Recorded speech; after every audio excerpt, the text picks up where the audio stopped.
최근 중국 증시가 갑작스럽게 급등하면서 전 세계 투자자들의 관심을 좀 사로잡고 있는데, 그래서 오늘은 당사 중국 소비자 담당 애널리스트인 김지연 연구위원님을 모시고 이야기를 들어보고자 합니다.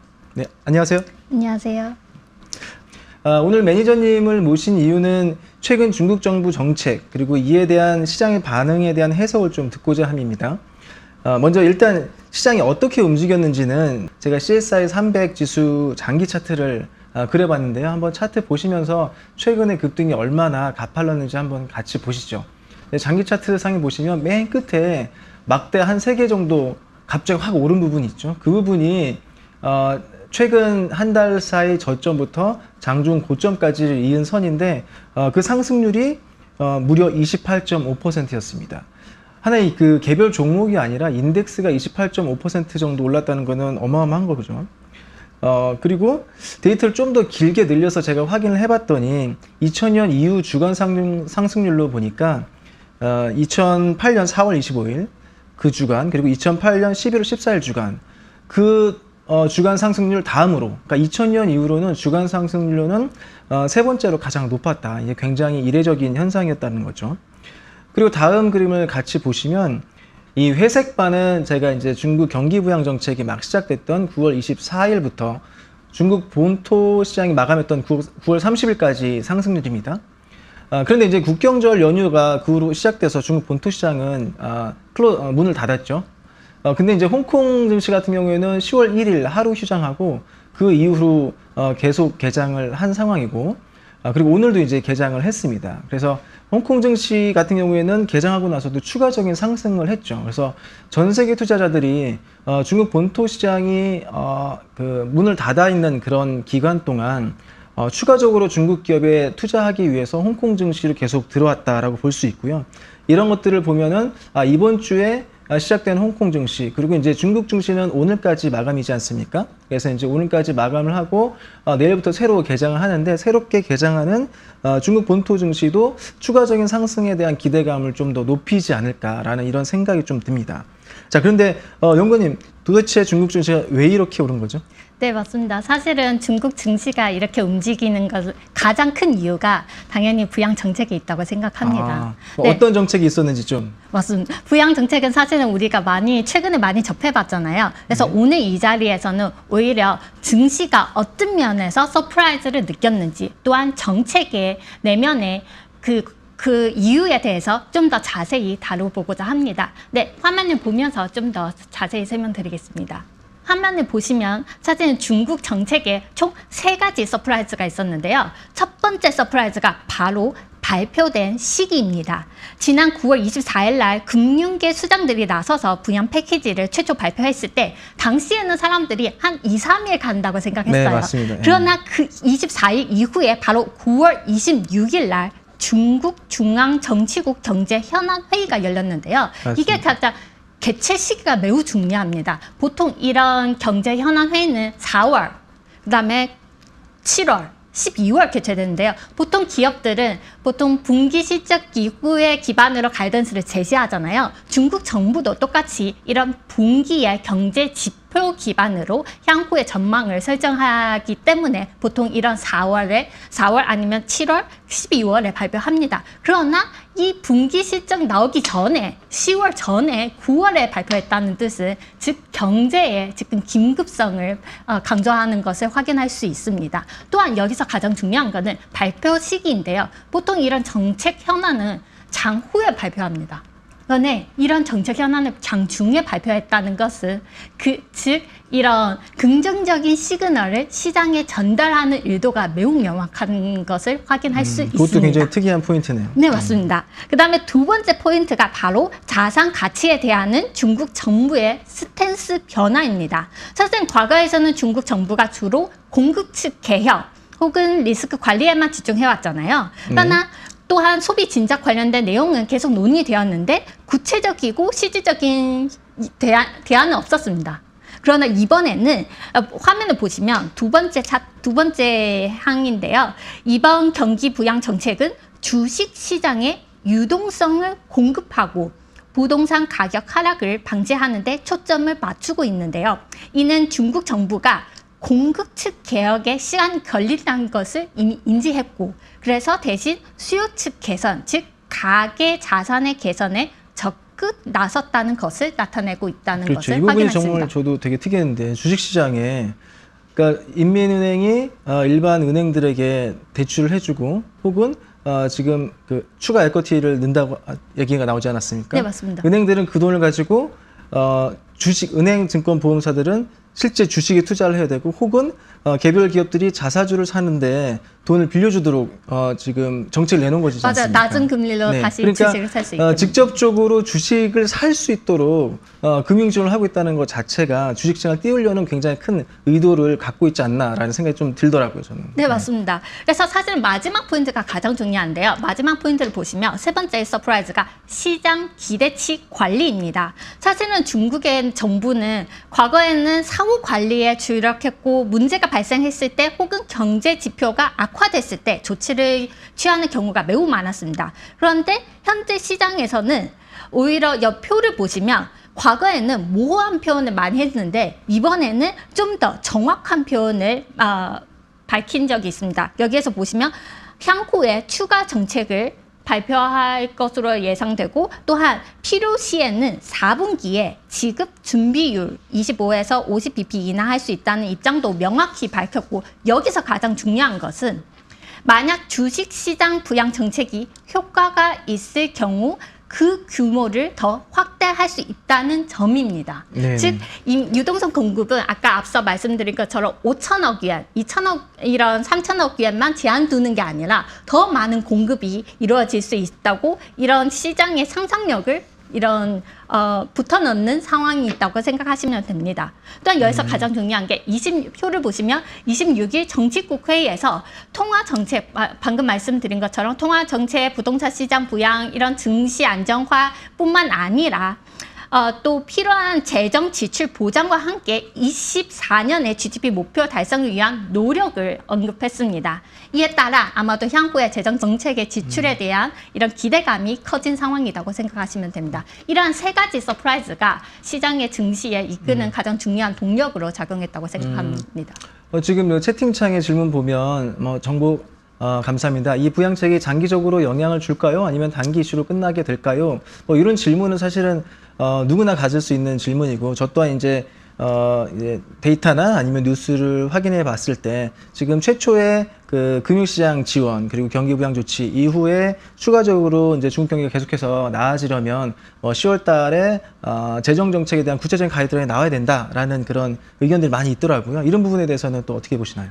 아마도 단기 이슈에는 끝날 가능성이 매우 제한적이라고 판단되고 있습니다. 왜 그러면 이미 정치국 회의에서 이미 총 리더가 나서서 이미 발표하는 상황에서 아마도 추후에 관련된 정책이 줄줄이 나올 가능성이 매우 높다고 판단되고 있는데요. 단 여기서 문제는 재정 정책 이전에는 소비의 개선 여력은 매우 제한적이라고 판단되고 있습니다. 즉 재정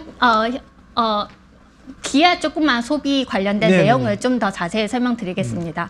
단 현재의 이런 정책들은 소비의 개선에 대한 영향력을 끼치기는 매우 제한적인 상황이고 단 중장기적으로 봤을 때는 이런 정책의 흐름은 추세적으로 계속 유지될 가능성이 높기 때문에 이런 유동성 공급에 대한 문제는 아마도 문제는 과거 대비 사라진 상황이라고 생각하시면 됩니다. 사실 과거에 중국 증시를 투자 안 하는 이유가 크게 두 가지 있다고 생각하거든요. 첫 번째는 중장기적인 그렇죠. 성장성에 대한 둔화 그렇죠. 혹은 우려. 또한 두 번째는 추가 유동성 공급이 제한적이다. 단 현재는 추가 유동성 공급에 대한 제한적인 것을 이미 풀린 상황이니까 중장기적인 성장에 대한 어떻게 갈 것인 것은 아마도 재정 정책에 달렸지 않을까 생각하고 네. 있습니다. 그리고 재정 정책 그리고 이제 중장기적인 성장에 있어서는 또 소비도 굉장히 중요한 포인트가 될 것 같고 그래서 지금 이제 소비 얘기로 지난번에 좀 이제 넘어가려고 준비 중인데 그럼 이러한 정부 정책과 증시 급등이 소비에도 영향을 줄지 혹자는 그렇게 얘기를 하더라고요. 지금 중국이 경기가 안 좋은데 소비가 진짜 너무 수치가 좋지 않다. 그래서 급하게 9월에 이렇게 부양 정책을 내놓은 것은 10월 국경절이 1년에서 가장 큰 소비 시즌인데 국경절마저 소비가 안 된다면 올해 중국 경기는 끝난 것이다. 그래서 급하게 9월달 말부터 이제 경기 부양 정책들을 내놓았고 그것들이 어느 정도는 국경절 소비에도 영향을 미치지 않을까라는 기대감이 조금 있고요. 제가 근데 마침 저는 이제 국경절 연휴에 중국의 그 최고의 명산이라고 하는 황산으로 여행을 갔다 왔거든요. 예. 그래서 황산에 가서 직접 사진도 좀 몇 장 찍기도 했고, 또 이제 근데 그 제가 찍은 사진 자체가 뭐 몇 년 전과 비교하는 수준 아니니까 역시나 사람이 정말 어마어마하게 많더라고요. 뭐 거기 들어가는데 진짜 고생 많이 했는데, 그것뿐만 아니라 이번 국경절 연휴에 소비가 얼마나 많이 됐는지, 또 얼마나 많은 사람들이 유명 명소에 여행을 갔는지, 이런 것들이 틱톡 영상으로도 많이 나와 있었는데, 굉장히 정말 충격적으로 사람들이 바글바글 모여있는 영상들을 모아서 중국의 사람이 가장 많이 간 곳이 어딘지 지명과 뭐 그 모습들이 지금 1순위, 2순위, 3순위, 4순위, 뭐 거기도 황산도 있고 상해 와이탄도 있고 뭐 그렇더라고요. 이런 영상들을 보면 느낌상으로는 어느 정도는 중국 소비를 활성화하는데, 좀 최근에 이제 경기 부양 정책 그리고 중국 증시 급등 이런 것들 영향을 미치지 않았을까라는 기대감도 할 수는 있었는데, 아마 이건 사실 오늘이 끝나고 나면 이제 공식적인 통계가 나오잖아요. 그 통계를 보면 좀 더 확인을 할 수 있을 것 같습니다. 다만 이제 그 중국 소비재 쪽을 담당하고 계시는 김지은 연구위원께서는 정부의 정책이 소비에 어느 정도 영향을 미칠 수 있다고 보시는지, 그 부분 한번 좀 코멘트 부탁드리겠습니다. 네, 먼저 국경제 관련된 소비에 대해서 조금만 간략하게 좀 중점을 짚어드리면, 사실은 이번 연도도 사실 Q은 증가는 확실합니다. 즉, 그 관광객 증가는 확실한데, 단 피해 감소, 즉 인당 소비액의 감소는 필연적일 것으로 예상되고 있는데요. 그 이유가 두 가지가 있다고 생각하는데요. 첫 번째는 작년에는 중秋节 추석이 연동되었습니다. 즉, 네. 올해보다는 좀 더 많은 연휴를 즐길 수 있는데요. 즉, 국내에 장기 여행을 가능하게 만들었습니다. 그래서 네. 장기 여행이 많아질수록 당연히 인당 소비액이 높아지잖아요. 단 이번에는 아마도 작년 대비 감소될 가능성이 매우 높다고 판단되고 있고요. 두 번째 이유가 가장 중요한데요. 그게 바로 숙박하고 그다음에 교통입니다. 사실은 최근에는 중국 소비자들이 가격의 민감도가 매우 높아진 상황입니다. 또한 최근에 이 교통편이 정상화, 그다음에 또 숙박의 증가에 따라 소비자 시장으로 돌아왔습니다. 즉, 소비자를 유인하기 위해서 가격을 인하를 진행하고 있어서 네. 아마도 이런 인당 소비액의 감소에 이런 영향을 끼칠 것으로 예상되고 있습니다. 그래서 이번 연도에 고칭지에 또 국경절에서도 네. Q의 증가는 필연적이지만 P의 감소는 또한 필연적이라고 판단되고 있습니다.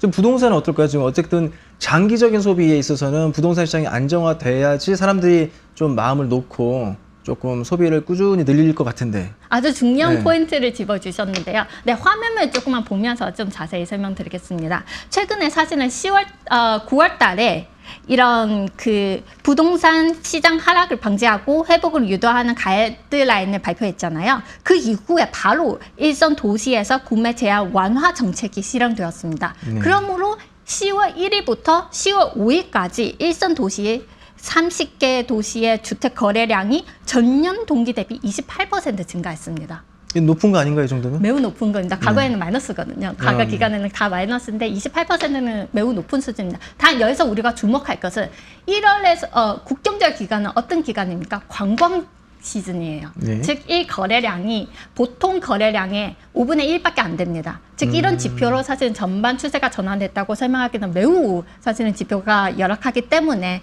향후에 좀 더 이런 가격의 모니터링이 필요하다고 생각하고 있습니다. 단 이런 일선 도시의 이런 가격 반등에는 효과가 지금은 나타나고 있다는 것을 좀 확인은 할 수 있습니다. 네. 그렇군요. 이게 YY 수치는 지금 저도 이제 중국 뉴스를 계속 보고 있는데, 국경절 기간 동안 뭐 일선 도시 거래량이 전년 대비는 폭발적으로 증가했다. 뭐 이게 헤드라인으로 나오고 있어서 이게 영향을 미치나 약간 퀘스천 마크였는데, 실제 이제 모수가 되는 전체 거래량이 이 휴가 기간 동안은 굉장히 낮다. 그래서 맞습니다. 이거 가지고 이제 추세 전환을 판단하기 좀 이르다라고 이제 정리를 해주신 것 같습니다. 좋은 포인트 감사드리고요. 앞으로 이제 중국 경기나 소비 동향이 어떻게 될지 좀 요약해서 말씀을 한번 해주시죠. 네, 결론부터 말씀드리자면 현재 중국 정부가 재정 정책을 발표하지 않을 경우 시 아마도 현재의 소비 둔화에 이런 추세가 전환하기 매우 어려운 상황이라고 판단되고 있습니다. 그 이유는 다음 표를 보면서 설명드리겠습니다. 화면을 보시면 왼쪽 그림을 보시면 네, 왼쪽 그림 화면을 보시면 소매 판매액이 이미 3월부터 계속해서 전망치를 밑돌고 있습니다. 네, 지금 그래서 10월 달에 우리가 적극적으로 부양책을 네. 나서는 상황이고요. 또 다음 그림을 보시면 여기서 가장 중요한 게 네, 다음 그림을 보시면 일선 도시인 베이징, 상하이 소매 판매액이 3개월 연속 역성장을 기록 중입니다. 네. 일선 도시조차도 소매 판매액이 역성장을 기록한 것은 실제 소매 시장이 진짜 나쁜 것을 다시 한번 확인할 수 있는데요. 현재 중국 증시가 아마도 기업 이익 개선보다는 수급과 투자 심리의 영향으로 움직이고 있는 시장이기 때문에 만약 아마도 10월 중하순에 추가 재정 정책이 발표된 여부에 따라 이익 개선의 시나리오가 만들어질 가능성이 매우 높고 단기간은 현재 정책으로서는 아마도 소비의 개선 여력은 매우 제한적이라고 판단되고 있습니다. 단 여기서 조금만 강조드리고 싶은 것은 아마도 대외 불확실성이 계속 증가하고 있잖아요. 네. 그래서 중국 정부는 내수의 의존도가 더욱 높아진 상황입니다. 당연히 향후에 만약 재정 정책이 발표할 시에는 이 내수 관련된 정책이 지원이 더 확대될 가능성이 높아서 이런 소비에 관련된 종목이 좀 더 많은 탄력성이 받지 않을까 생각하고 있습니다. 아, 네. 결론적으로 보면은 그렇군요. 9월달 정책은 좀 파격적이었다. 다만 이제 실질적인 소비나 기업이익 증가는 좀 더 지켜봐야 되고 또 10월달에 구체적인 재정 정책이 나와야지 소비가 더 확대될지 추가적으로 좀 생각해 볼 수 있고 또 중국 정부 정책이 이제 대외 쪽에 이제 불협화음을 무마하기 위해서 내수 쪽에도 집중할 거기 때문에 내수 소비재도 관심 있게 봐야 된다라는 게 주요한 논리였던 것 같습니다. 이번 반등을 아마 이제 중국 정부에서는 반짝 반등으로는 끝내지 않기 위해서 정부 나름대로 국경절 휴일에도 온라인으로 계좌를 트게 해줬더라고요. 그래서 굉장히 좀 이례적인 정책인데 어떻게 되든 이 지금 어렵게 반등을 시켜놓은 중국 증시가 바로 이제 꼬꾸라지거나 아니면은 이제 반락하지 않도록 하기 위해서 다양한 정책들을 하고 있고 힘을 쓰고 있다는 게 좀 느껴지고요.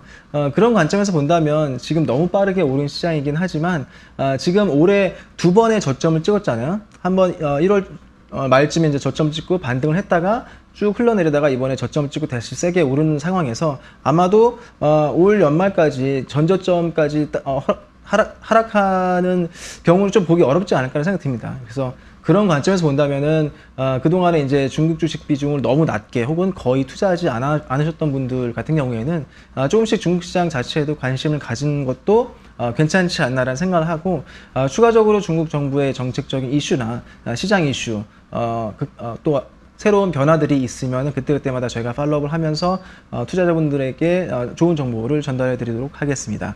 예, 긴 시간 시청해 주셔서 감사합니다. 저희는 이번 주 금요일 10시에 다시 찾아뵙도록 하겠습니다. 감사합니다.